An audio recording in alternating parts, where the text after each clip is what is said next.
Hello everybody, me Screezilla here, and I hope you're all well. And you join me today at a very sunny, very bright, very pretty RAAF Edinburgh.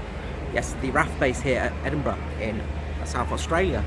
And we've got an air show today, so yeah, I'm going to be doing a video on that. See you again soon. So one of the big things for the South Australian air show at the RAAF base in Edinburgh was to show off not only the military capability of the Royal Australian Air Force, but also the capability of the infrastructure. So there were a lot of cargo planes, a lot of transport planes. We also did, of course, have some fighters and things like that. One of the big things for South Australia, though, is having planes capable of transporting goods, giving aid, things like that. Something that Australia does quite often, especially the Air Force and Navy, especially with lots of the small islands in the Pacific area and Pacific region. Sometimes it is needed for disaster relief, and that's what they're there for. Of course, there was also the brand new F-35 Lightning, as well as Captain Goodboy. One of the big things seeing this plane is just, it's a very cool looking plane. It's very sleek, very stylish, looks fast standing still, and you can definitely see the capability of the plane. It's going to be interesting to see how well they actually do if they ever face combat. A huge honour for me was seeing the Hudson, a B-34, and seeing it take flight.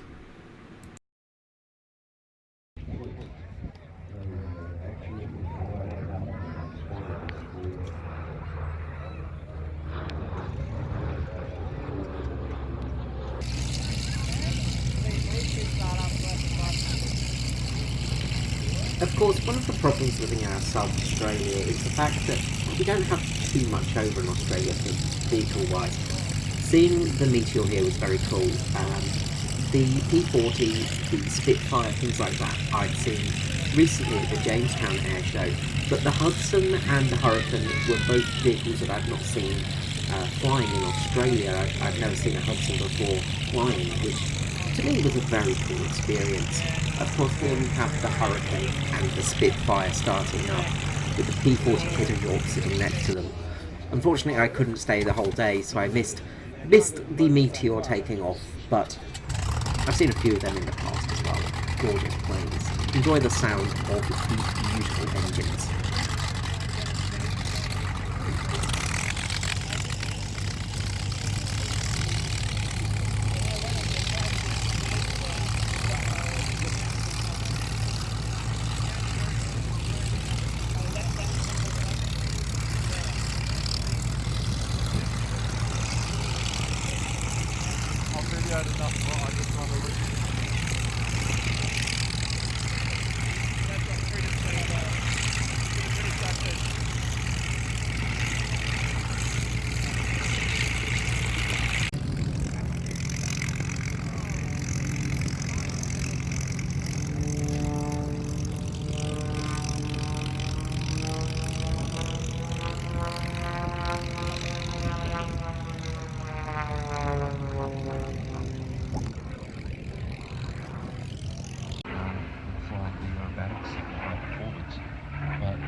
It's a real privilege.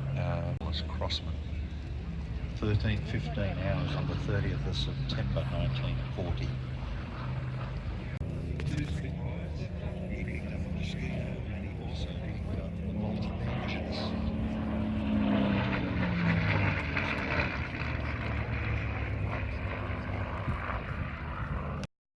But it wasn't just the RAAF in show for today's air show.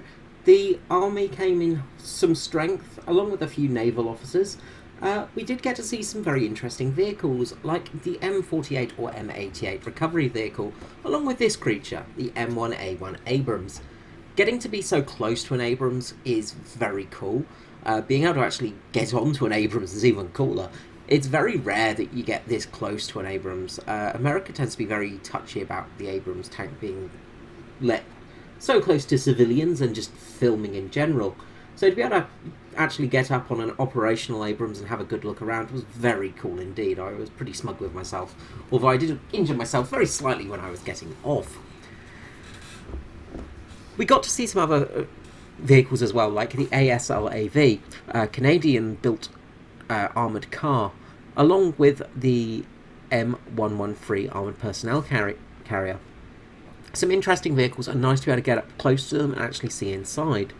A Javelin missile launcher was also on show, and they were letting us pick them up and actually have an examination of them, along with many weapons used in the Australian military.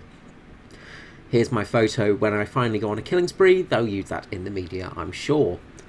Along with the Beretta, yes, the big old 50 caliber sniper rifle. Very cool to see one up close and personal and actually get a feel for it. The F4 Phantom was there, unfortunately just the nose. Sadly, no fully functional Phantoms were there, along with lots of other vehicles to be shown. The South Australian Military Museum also brought up some very cool pieces, such as the Vickers machine gun and a Gatling gun, something that I'd never really played around with before. This was actually a prop made for a film, but it was made off specifications from one of the original blueprints. Very cool indeed. A Caribou was there to have a look at, and now we're going to go to something quite special.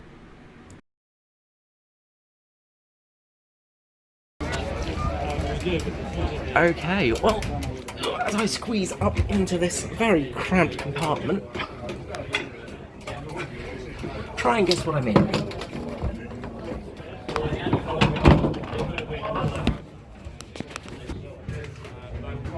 Tail section. The tail door open. Good old toolkit in the back. Always needed.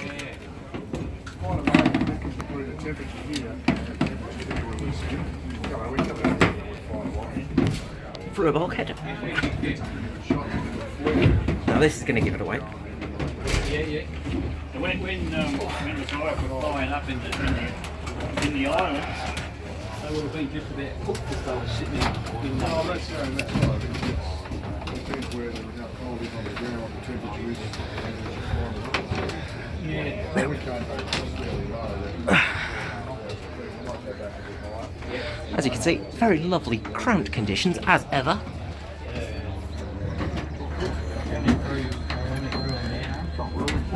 And of course this is where your gunners would sit.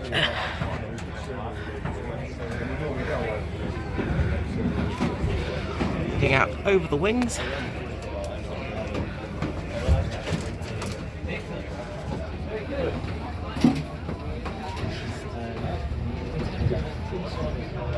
Old Browning machine.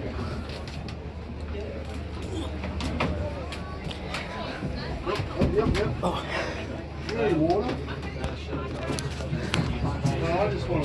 It actually stands up straight in here.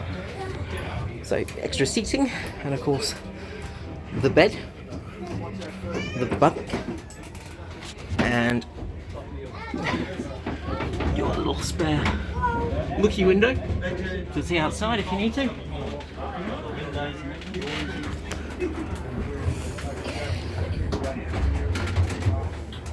And here we come into the front of the plane.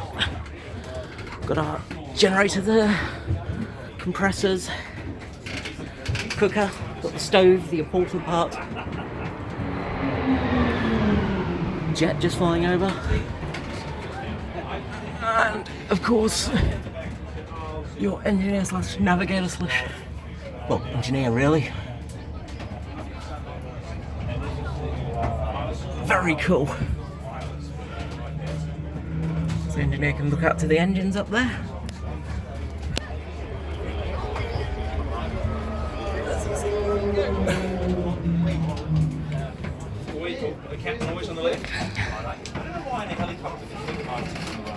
And lovely trip hazards of bulkheads. If ever going to drive a car in the States, I always pretend I'm taxiing an aeroplane, and they're like, "Okay, I'm good." Okay, it's the only way Map to table. get the gear sticks on your right now. Okay. You light, of course. Controls. Tail, rudder, wings, ailerons. Yes. It's kind of like, because of the parasol, because the wings are up there, Navigator it's seat. It's like a beach umbrella. And it doesn't, even in fairly good condition. Beautiful you just radio equipment. Grab them, you're like a dandelion. It's just Very important suite. Okay, Gus, and hey, off you go. Yeah. It took a bit of punishment, I think, I believe. Yes, yeah. You're pretty right. They're really strong air. This aeroplane's been underwater before, I believe. Yes, landed, it's had a belly landing before. You just jack it up and off you go again. Can't break them. No, very good. Okay. Backwards is probably the easiest way. You just, why don't people get it without cracking their heads? Yeah, it's a good bonus if somebody can get out without concussion. I have goodwill towards all men, but everyone laughs when I crack my head in here. Of course. You're quite tall as well, so it doesn't help. No, I know, but it doesn't matter. If anyone cracks their head, it's hilarious. Sometimes when people hurt themselves, you're like, oh, but if someone cracks their head, it's always funny. Yeah, if people are okay, you can laugh at it, it's fine. Exactly, yes, that's the other thing. And then it's mandatory to laugh if they're okay. Yeah, that's it. How you going? What's up? Pretty good. We're gonna get hot in here, aren't we? Sorry? It's gonna get hot in here. It will, yeah. I'm going to open the hatch at some point. Oh, that's easier. How you going? It's not that cramped up here, except when there's lots of people.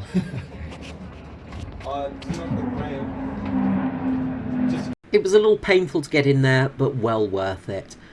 Really enjoyed the whole air show, and getting so close to a Catalina was very special.